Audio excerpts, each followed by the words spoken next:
फतेहपुर शेखावाटी में के farm house पर इस वक्त हम हैं। राणा सर सरपंच मजीद खान जी और टाई सरपंच इकबाल खान दिलावर खानी और अन्य बहुत सारे लोग, हाजी गुलाम मोहम्मद खां बेसवा खुद यहाँ मौजूद हैं। और खास बात यह है कि आज रोल्स ऑफिसर में बड़ा इवेंट था और वापसी पर हाजी गुलाम मोहम्मद खां बेसवा के इसरार पर हम सब लोग यहाँ आए हैं।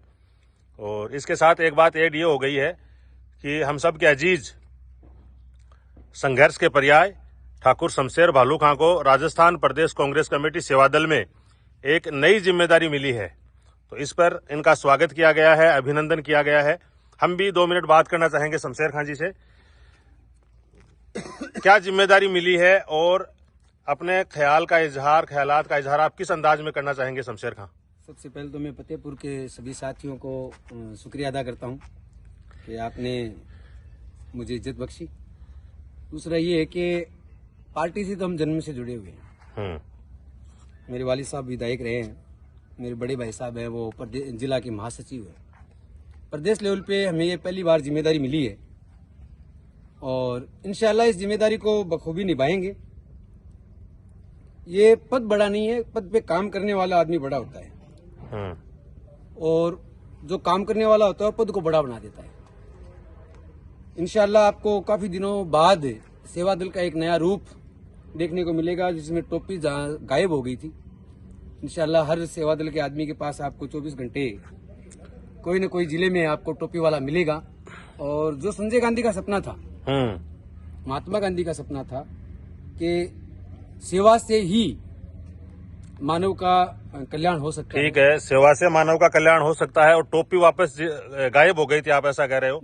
लेकिन चूरू से लंबे टाइम से कांग्रेस गायब हो गई है। आप चूरू से आते हैं, शहर से या शहर के नजदीक से, इस पर बताओ साहब। देखो, चूरू से कांग्रेस गायब नहीं है, कभी नहीं हुई। पिछला चुनाव हम सब सिर्फ 1850 वोटों से हारे, अब की बार हम 7000 वोटों से हारे हैं। और आप देखेंगे कि राजेंद्र सिंह जी राठौड़ साहब जितनी बार जीते हैं वो 5000 से 6000 वोटों से जीते हैं।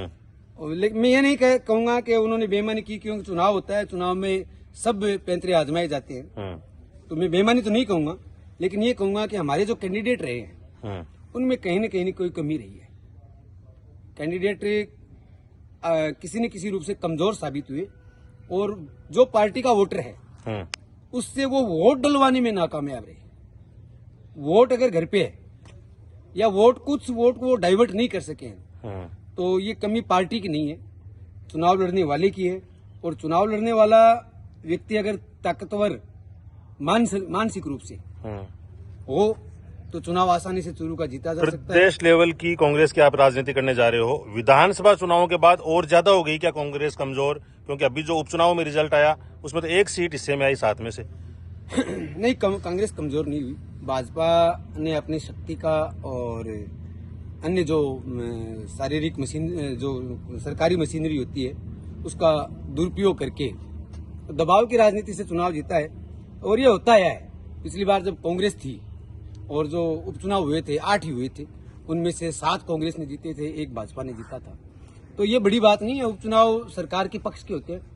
माइनॉरिटी ने बगावत कर दी, ये एक बड़ी दुख की बात। माइनॉरिटी ने बगावत कर दी कई सीटों पर, ये देखने में आया। तो परंपरागत वोट बैंक खिसक रहा है क्या? अलवर और झुंझुनू में अल्पसंख्यक समुदाय ने कांग्रेस को वोट कम दिया, ये सत्य है। इसके बारे में पार्टी को भी सोचना पड़ेगा कि अलवर में तो कांग्रेस का जो प्रत्याशी था वो अल्पसंख्यक समुदाय था, जो गुजरे थे विधायक उनका पुत्र था, पूर्व विधायक जो है साफिया जुबैर उनका पुत्र था। वो क्यों हारे? कहीं न कहीं कोई न कोई वहाँ कमी रही है। मैं तो ये मानता हूँ कि वहाँ पे पार्टी के प्रचार तंत्र में और लोगों को एंगेज करने में समस्या रही है। झुंझुनू का चुनाव आ रहे हैं, वो कुछ हद तक प्रत्याशी की जो हठधर्मिता थी, मैं इसको स्वीकार करता हूँ पब्लिक के सामने। प्रत्याशी जो अल्पसंख्यक समुदाय के जो व्यक्ति थे उनके पास जाने से कतराता था, जाता नहीं था, लोग नाराज थे, रुष्ट थे। दूसरी बात, जो लोग नाराज थे उनको मनाने में कमजोरी रही। हमारे जो अल्पसंख्यक नेता थे जिनको जिम्मेदारियां दी गई थी वो भी कमजोर साबित हुए। वो वहां तक नहीं पहुंच पाए जहां उनको जाना चाहिए था। उन्होंने सिर्फ स्टेज से या एक सभा के माध्यम से जो काम करना था वो किया। ये बड़ा दुर्भाग्य का विषय रहा। उनको जो नाराज लोग थे उनको मनाना चाहिए था। ये कहा कि ये इसके पास क्या है, इससे फर्क नहीं पड़ता। बहुत फर्क पड़ता है। एक एक आदमी महत्वपूर्ण है, एक नाराज होता है तो 10 नाराज होते हैं। लास्ट सबको मनाना मेरा यही खास तौर से राजस्थान में अल्पसंख्यक समुदाय है, इसमें अपनी कांग्रेस की जो ढीली पकड़ हो रही है इसको मजबूत करने का प्रयास करेंगे और सर्व समाज को साथ लेते हुए आगामी रणनीति बनाएंगे और उम्मीद करता हूं कि शानदार परिणाम आएगा आने वाले वक्त में और कांग्रेस की सरकार आने वाली है, ये इसमें कोई दो राय नहीं है। चलो, thank you very much. Shamsher Bhaluka से मुखातिब थे आप और बोलता राजस्थान देख रहे थे। के फार्म हाउस पर जो बीकानेर रोड पर है फतेहपुर शेखावाटी में, वहां हम सब लोग थे। आप सब लोग हमारे साथ जुड़े, आपका बहुत बहुत धन्यवाद। मेहमान नवाजी के लिए राह चलते हाजी गुलाम मोहम्मद खां बेसवा, आपका बहुत बहुत धन्यवाद। Thank you very much. जय हिंद।